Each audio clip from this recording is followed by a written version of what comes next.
Hello, this week we are looking at the classical Greek period. In particular, we are looking at the play Oedipus Rex by Sophocles. And at one point he had a nose. So anyway, let's first look at a brief overview of the classical Greek period, also known as the Hellenic period. First of all, short time span, only about 200 years, arbitrarily, of course, and then, ending around the time of the death of Alexander. That would be Alexander the Great, right?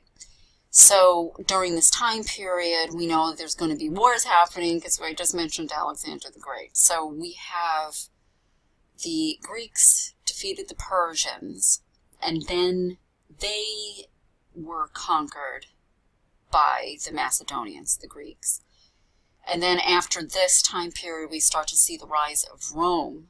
And so that is going to become the center of the world at that time. So we also see Athens. The two city-states of Athens and Sparta are still in existence, but Athens is the one that is rising as a cultural center. And we're seeing an increased urban lifestyle. Overall, urbanity is going to help fuel the rise of ideas. You're going to be an intellectual epicenter. This is where you're going to have schools and art, architecture. All of that becomes like this place, this physical place, where because there's so many people there, they help feed off of each other and continue to promote the culture. And this is why the cultural centers of the world today are in cities. Dare I say New York City is on top, but I'm prejudiced about that. But why do so many people want to go to Manhattan?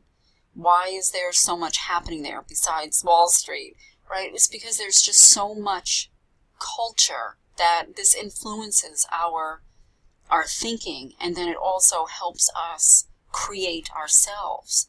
So you have all of these minds together in this one place, and this helps make things rise.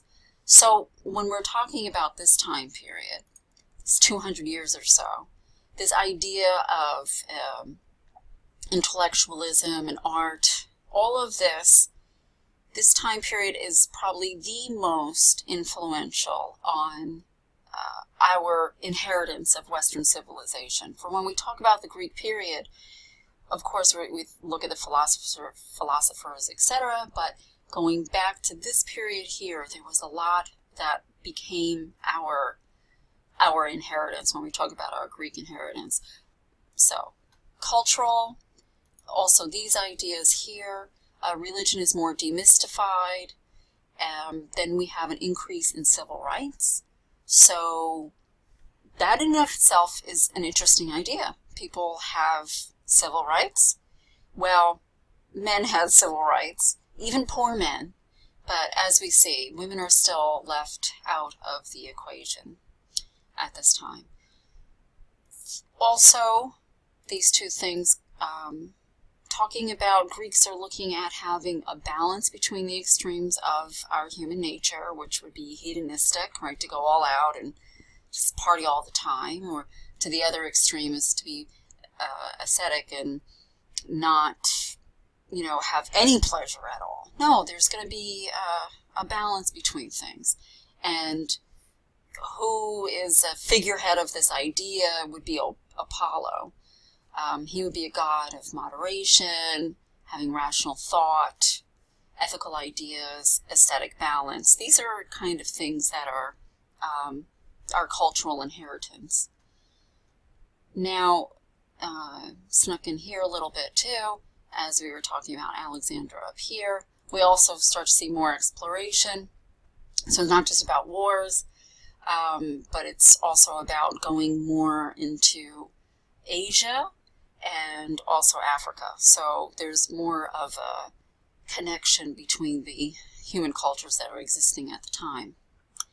What I would like to point out, though, when we're talking about the art of the time, you can start seeing these statues that I have that are contrasted with earlier Greek periods, where the statues were much more stiff and without any fluidity or motion within them, and they were perhaps not as realistic also.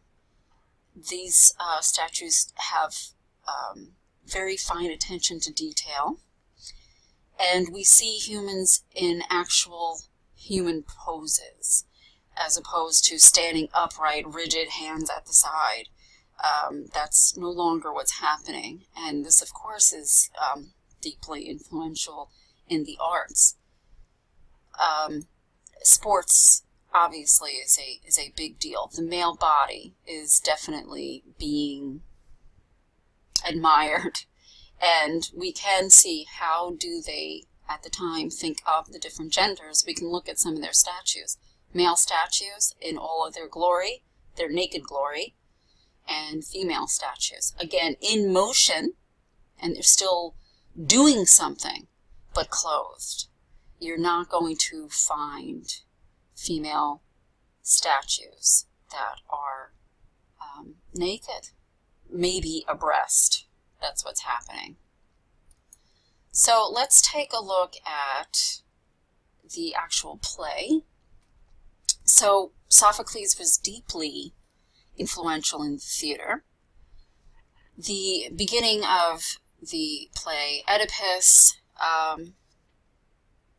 Oedipus means swollen foot, right? And it's just when he was an infant, his feet were tied together and he was abandoned, and that's where we get the name of the play. But of course, Oedipus and the idea behind what's going on in the play becomes a Freudian term.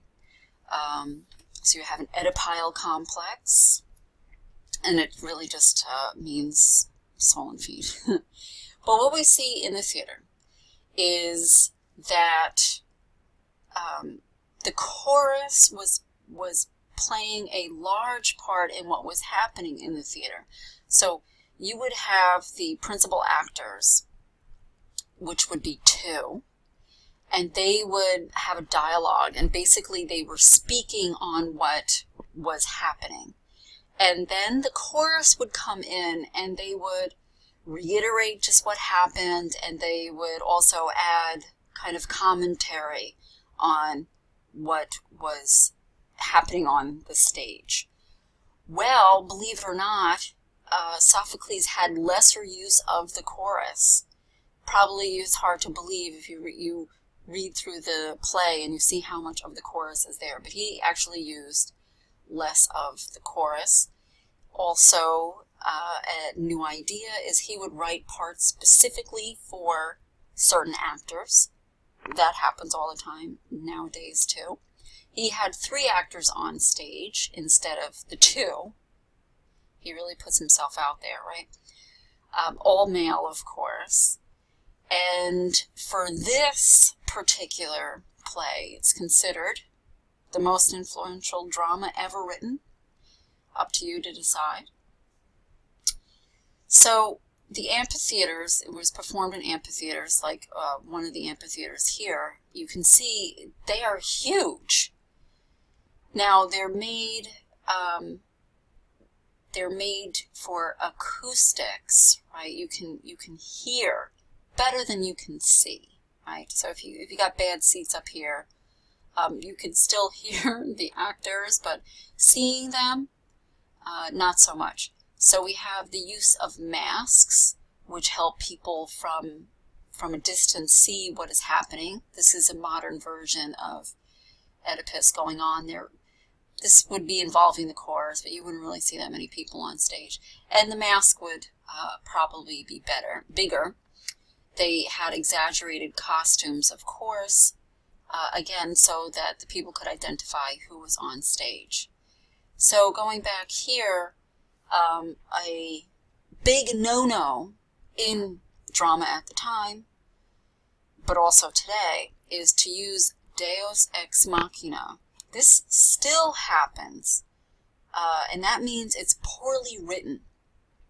What is Deus Ex Machina? It literally means ghost from the machine, or ghost of the machine, or God of the machine, right?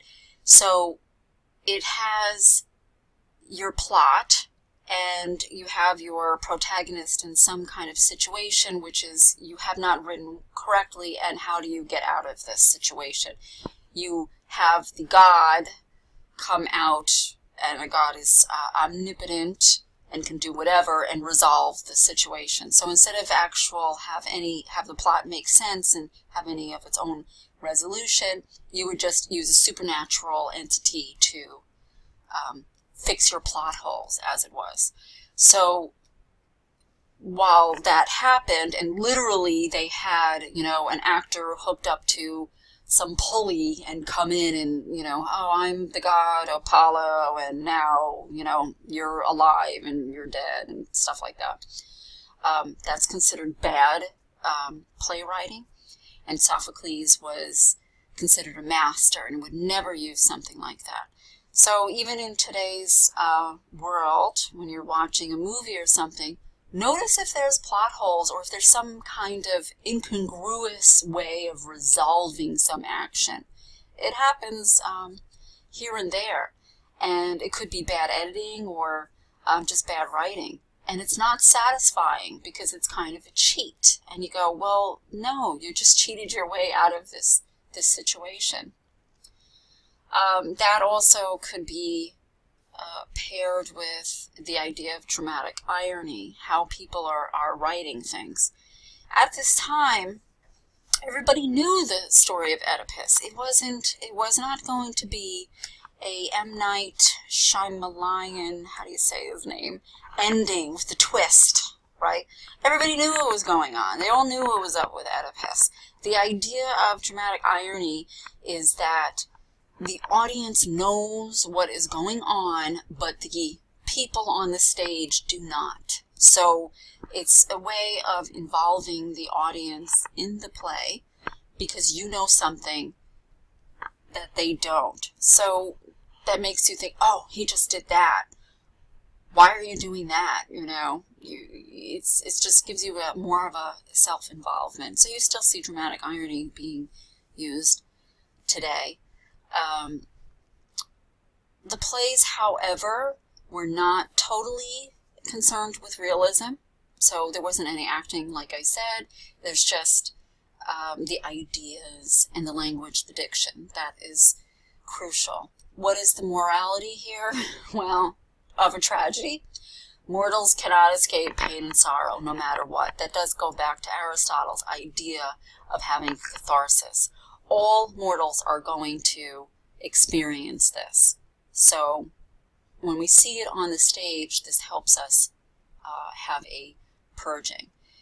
Also, of course, nothing is depicted on stage. There is never going to be any violence. There's no action. It's all going to be words. And then you leave the ending of the play. There are many fundamental issues, and there are no easy answers. Again, we have, in our modern movie making, we have happy endings almost all the time. How realistic is that? Because in life, is most things have easy answers? I think most things don't have easy answers. So the Greek plays were more in tune with that. Now our modern audiences, I guess we're more in tune with the superhero saving the day and having happy endings. But this is not the Greek way. Okay, so thank you.